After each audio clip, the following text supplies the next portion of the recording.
Une fois que tu trouves un déchet, tu ouvres l'application, tu ajoutes un nouveau ramassage, tu prends le déchet en photo, tu le catégorises en fonction du type de déchet que c'est. Donc là, c'est une bouteille en plastique. On choisit la quantité et on clique sur j'ai jeté le déchet à la poubelle, donc dans le petit sac de transport.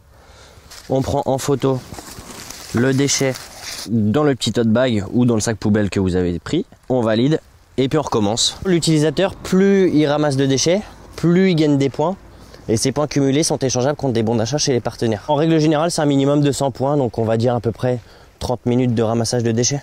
On a des bons d'achat de 5 €, 10 €, 20 € où on a un pourcentage sur le site partenaire directement. Le but, c'est de créer toute une famille autour de l'éco-responsabilité et de promouvoir le Made in France, la fabrication française et les matières premières françaises pour vraiment favoriser le circuit court le plus possible et la consommation zéro déchet. Un enjoliveur. Là, on a un masque, une marque très connue de fast-food. Je suis serrurier de père en fils. On fait entre 30 et 50 000 km par an. Et de voir des déchets tout au long de notre journée au bord des routes, c'est ce qui m'insupportait le plus.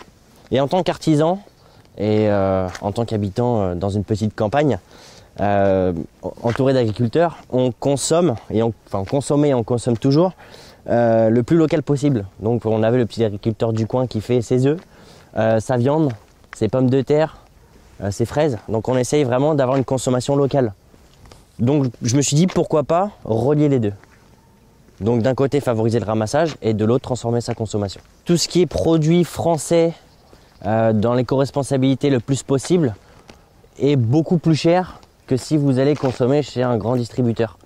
Donc le but, c'était vraiment de pouvoir donner accès à tout type de personnes qui ont différents budgets, d'obtenir les mêmes produits que nous. Il y a 7 mois, Rémi a lancé son application Trashback, qui compte aujourd'hui plus de 3300 utilisateurs. Depuis le lancement de l'application, plus d'1 tonne de déchets ont été ramassés. Rémi vérifie un par un chaque déchet jeté via l'application. On a un petit tricheur qu'on va refuser 1 fois, 2 fois, 3 fois. Après, c'est un ban. Tout simplement. Pour éviter la triche sur cette application-là, en fait, chaque déchet que vous ramassez ont leur propre géolocalisation. Donc ça nous permet en fait de déterminer si vous avez jeté le déchet dans votre jardin ou si c'est à l'extérieur. Et puis chaque ramassage est contrôlé.